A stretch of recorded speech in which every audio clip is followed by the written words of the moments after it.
हमारे व्यस्त जीवन में ईश्वर की आवाज़।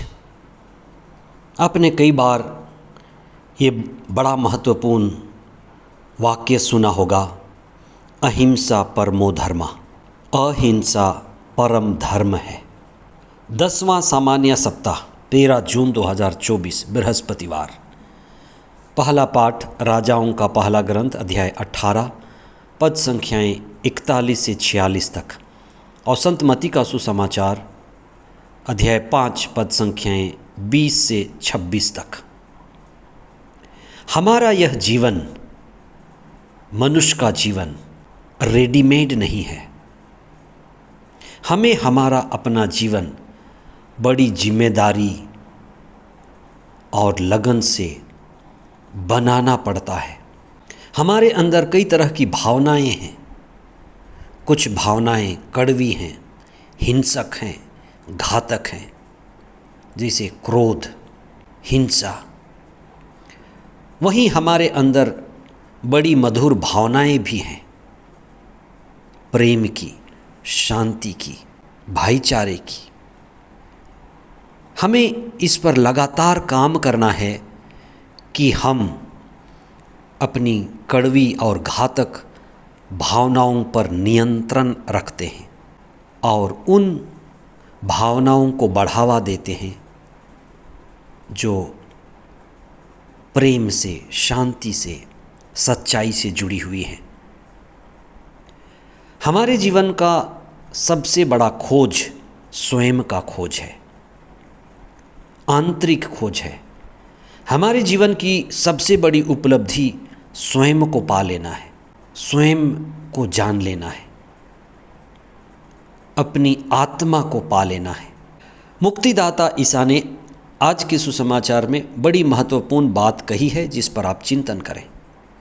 ईसा ने अपने शिष्यों से कहा कि तुम्हारी धार्मिकता यदि गहरी नहीं हुई, फरीसियों और शास्त्रियों की धार्मिकता की तरह हो रही, तो तुम स्वर्ग राज में प्रवेश नहीं कर पाओगे।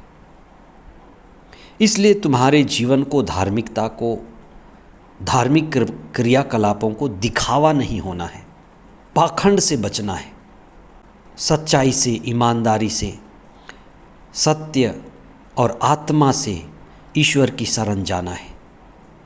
इसलिए ईसा ने अपने शिष्यों के साथ समय गुजारते हुए उन्हें एक विशेष शिक्षा दी कि तुम अपने आध्यात्मिक जीवन को, आत्मा पूर्ण जीवन को सही दिशा में लगाओ।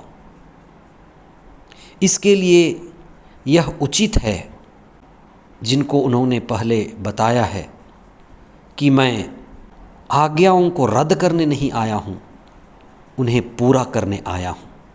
और आध्यात्म के मार्ग में बढ़ने के लिए, ईश्वर के राज्य में आत्मा की अनुभूति के लिए सबसे पहला कदम है, वह है हिंसा के मार्ग को छोड़ना। किस तरह से हमारा सोच हिंसक होता है, हमारा सोचना ही हिंसक होता है।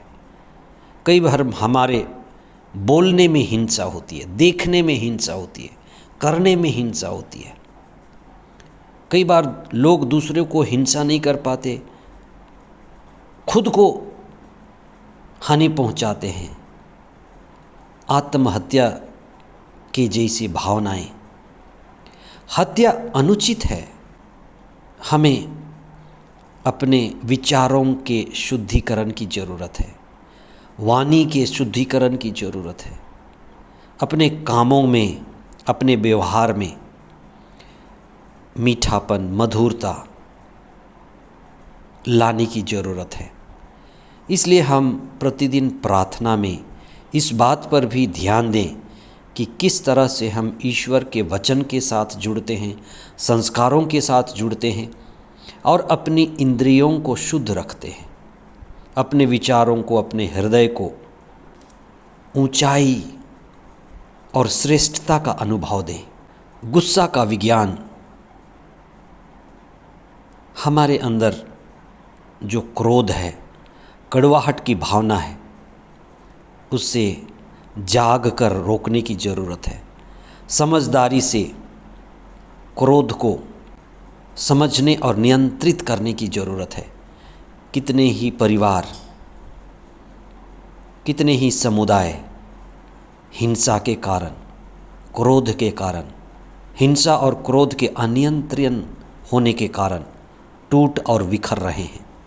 हम जीवन में प्रेम को बढ़ावा दें, क्षमा और करुणा को बढ़ावा दें, प्रार्थना में एक दूसरे को विशेष रूप से समर्पित करें, जिसे हम ईश्वर की योजना को अपने जीवन में पूरी कर सकें। आमीन।